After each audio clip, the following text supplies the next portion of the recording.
And welcome once again to EWTN's Bookmark. I am Doug Keck, your host. The one and only Dr. Ray Garende is our guest. This book, Back to the Family, published by Simon & Schuster, available through the EWTN Religious Catalog, EWTNRC.com. Always a pleasure to get this. I am getting tired of writing books just to get to be with you. Right, and what's great about this one, I didn't have to read it because I read it so many years ago. I had committed it to memory, so this worked for both of us actually here.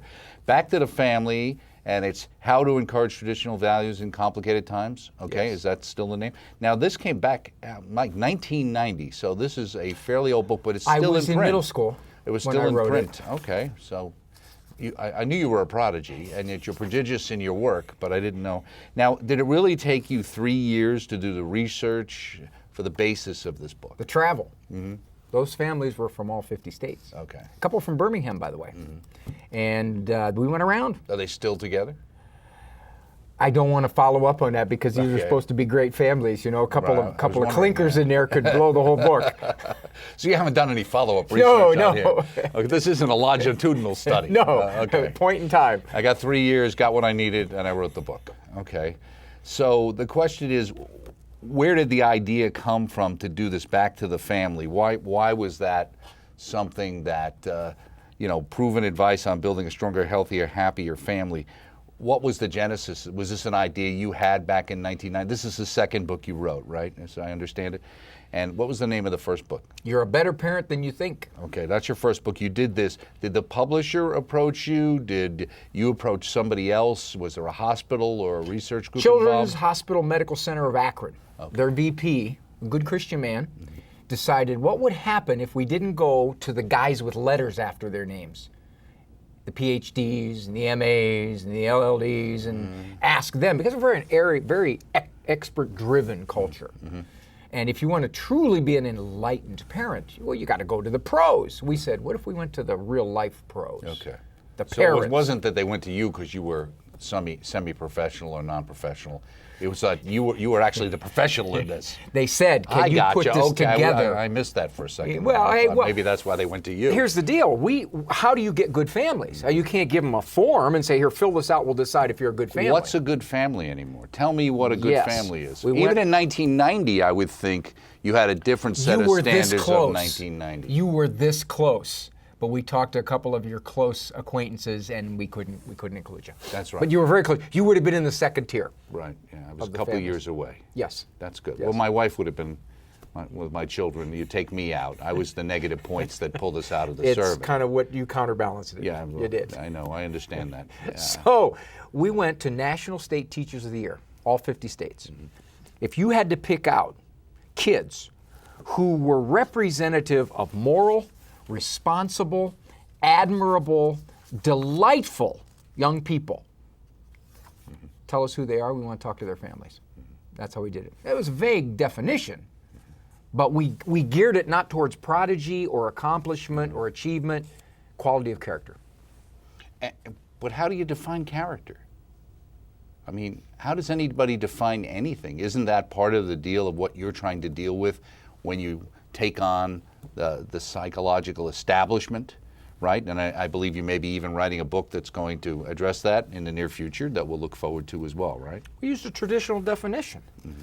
These teachers were National State Teachers of the Year, best, at least by somebody's definition, in their state. Experienced people, seen hundreds of kids. Tell us, what qualities are you looking for in these kids, and can we extrapolate that to their mom and dad, or dad? Now, David Paul Icke. Yes. He was the one you were talking, executive director in the company of Kids, says, for you'll see that what you're about to experience will reinforce your own beliefs about strong family life.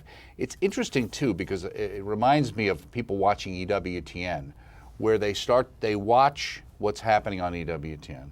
They hear the truth. They recognize the truth. And they say, yeah, that's what I believe. It's the old... Yeah, that's what I believe, but that doesn't seem what we're supposed to believe anymore. Is that the same idea? Well, you figure the book's 20 years old or more. I'm surprised at how these families would stand out even more now, given their children. One family here had 18 kids, biological farm family. Mother's name was Lucille. Well, you got to figure it. If you're going to have 18 kids, you got to be Lucille. You know, you're not going to be Bubbles. Right. We had single moms. There were some single moms here. There was a range of religions, mostly Christian, predominantly Christian. Although, Doug, interestingly enough, our first publisher, big New York publisher, rejected the book. Didn't like the religious component. Oh, really? Okay. They said, are you saying you have to be religious to live a good life? I said, no, but these families were, and if you're looking for strong families, isn't it interesting that 90% of them were very faithful people? Well, don't you need some set of guidelines to live under that tells you that you're living a strong character building, family focused lifestyle? I mean, where do these people get their guidelines from if it's not from their faith? Where do they go and look? Is it some book? Parents don't realize the trap. Yeah. If I say to you, my adolescent son, don't do that with your girlfriend. Why? Because it's wrong. Why? Because I said so. And the kid could very logically say to me, well, I don't say so. You're right. I have no plumb line. I have no foundation, none. And back then, it was, my experience to some degree was whoever was showing up on the Phil Donahue show, or then Oprah Winfrey later, as to what the mindset should be of where we are today as a culture and what the greatest and newest thinking is. Was it Malcolm Muggeridge who said we have educated ourselves into imbecility? Yes. And there's a chapter in this book where the one dad says, I didn't follow the experts. I thought they were full of beans. Said, if I'm going to raise a good kid, I got to go against some of the trends that are going on today. Right, exactly. Now, you say in the beginning, in the forward and back in 1990, this project has been far more than an opportunity to study strong families. It's also changed my personal life. How so? And do you still feel that way? At that time, I had 2 kids. I had a boy and a girl.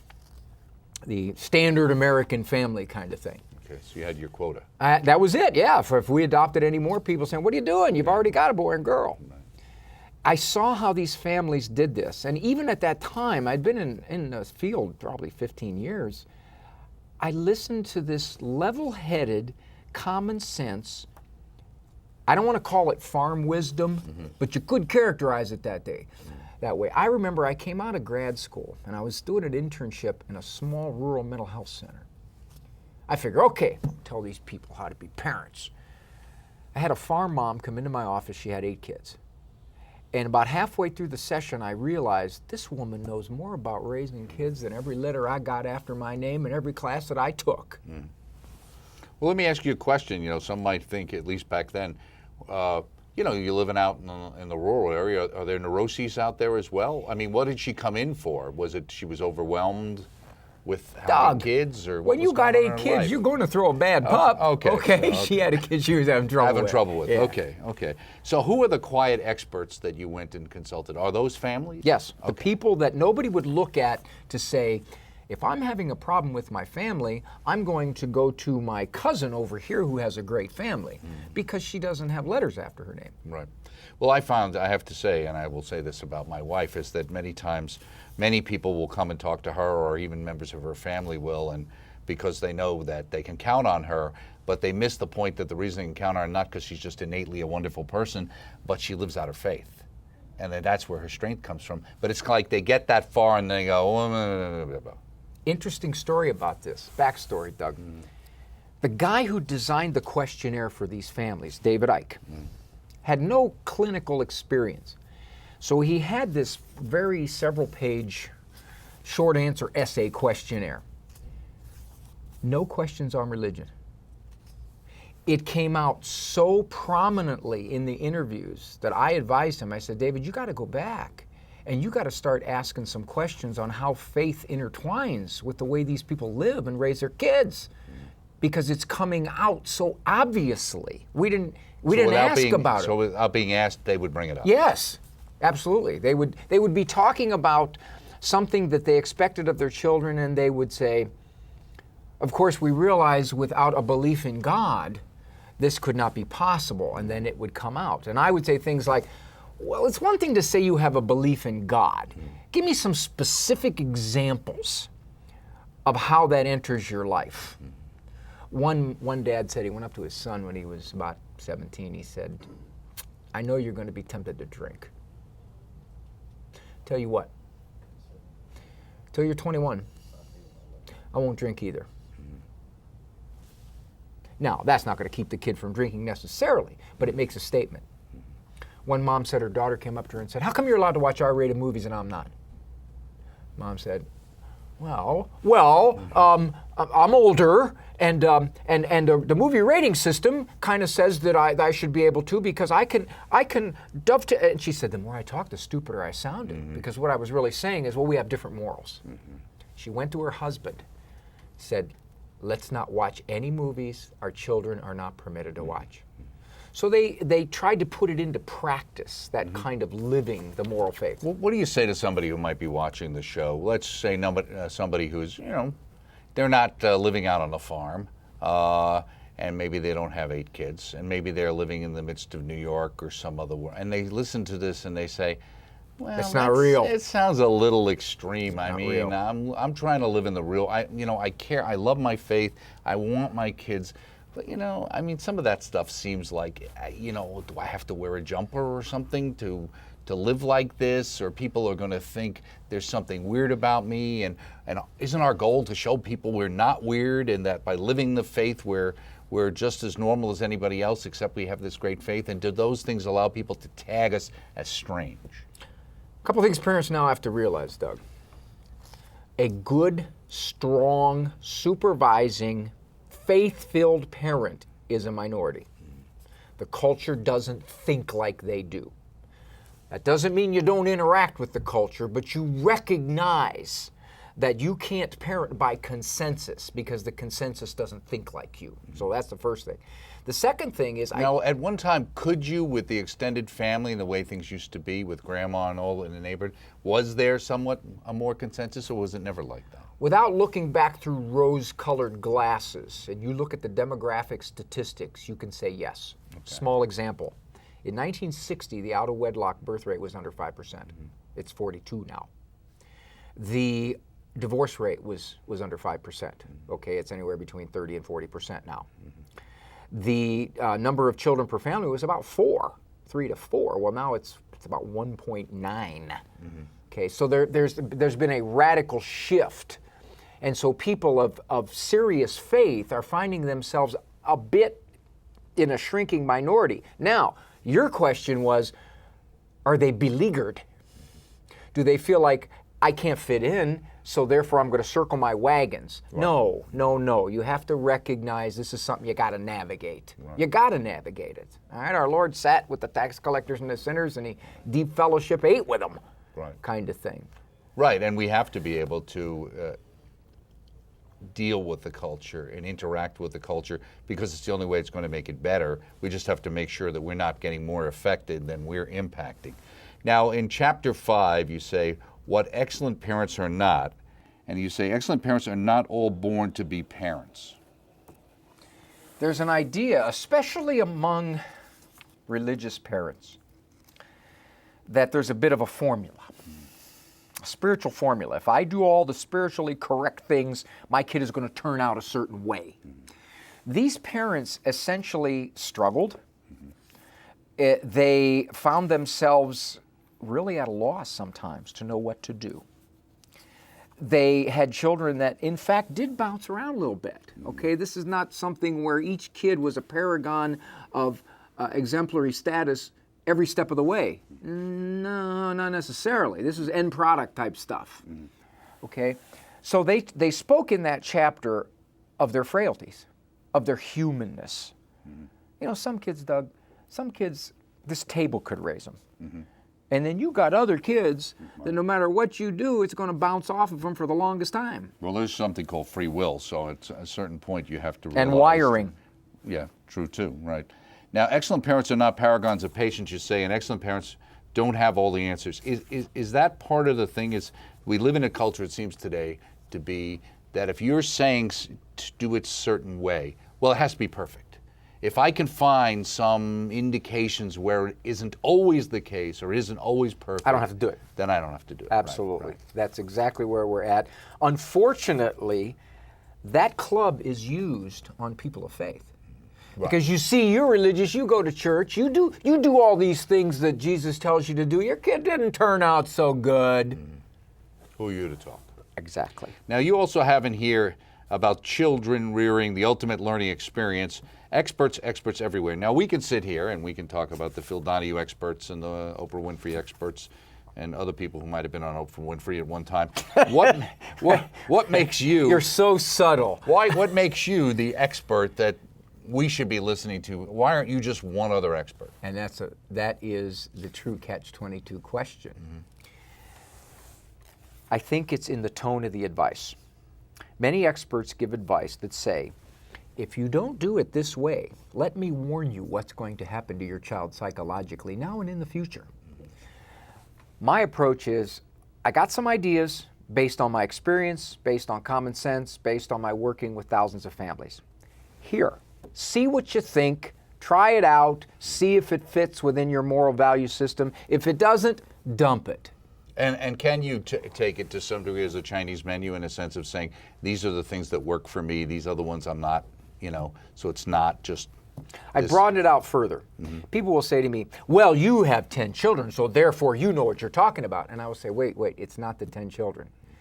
It's the thousands of families that I've worked with. Okay. I have a large sample size. I can say these things work for the majority of those families. So you're basing that on actual studies and actual impact and the people you've dealt with, so you've been able to see in real time and in real life how it actually works out. One of the great advantages of being old, like I am, is having 35 years of contact with families. But you look so young. Well, it's a camera. It's a camera. Must be this parenting style of yours.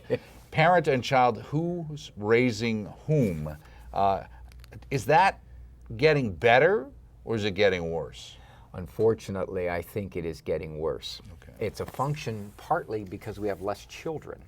So therefore, if you want to use all the eggs in one basket kind of analogy, this is my kid or these are my 2 kids. So therefore, I sure want it to be a success.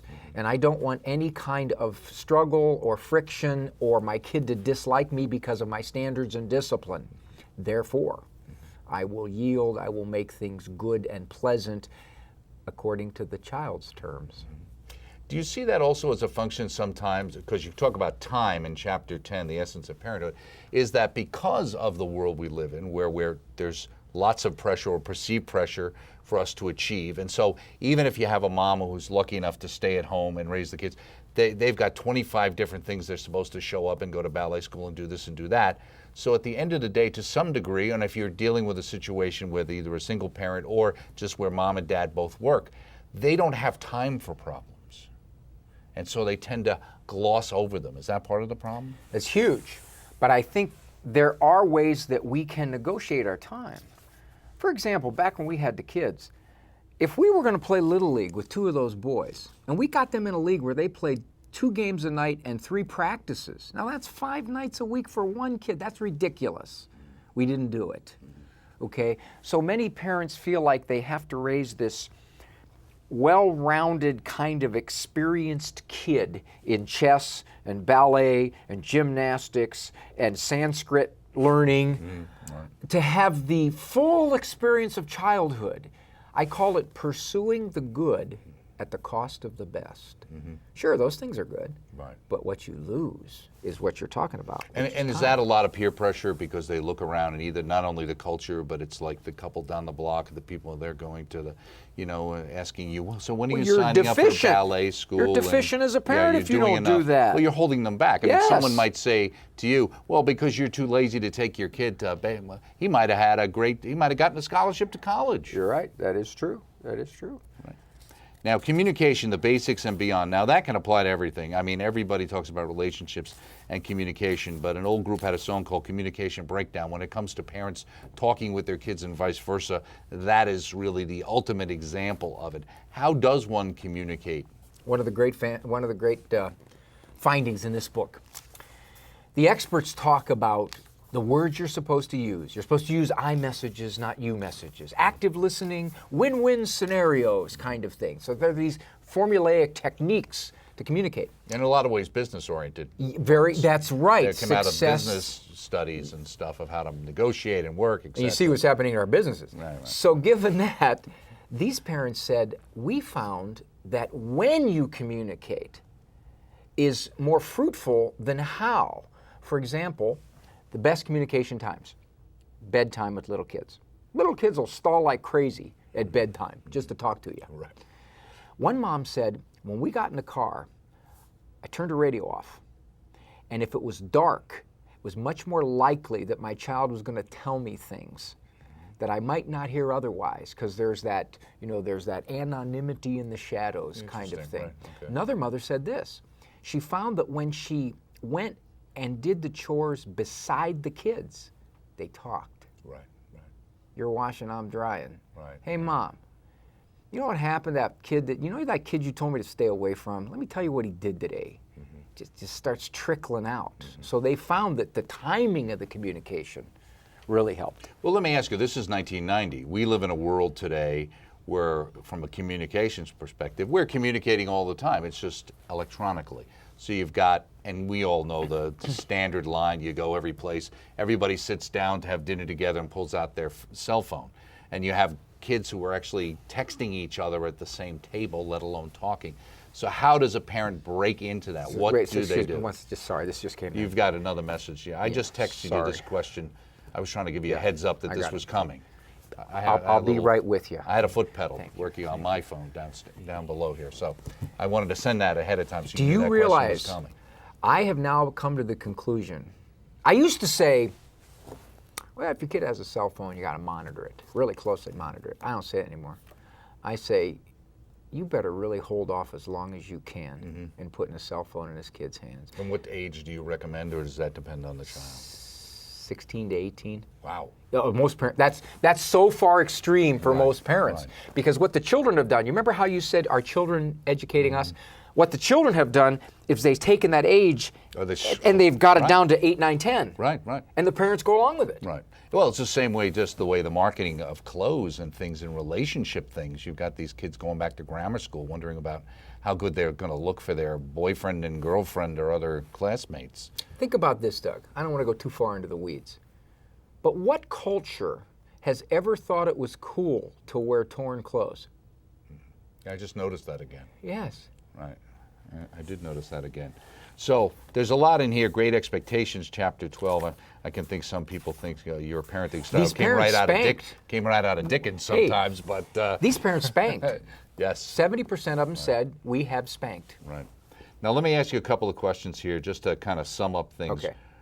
What is the number one theme to emerge from this book in your mind? We touched on it. It was religion. Okay. Where and how did these parents disagree with the experts?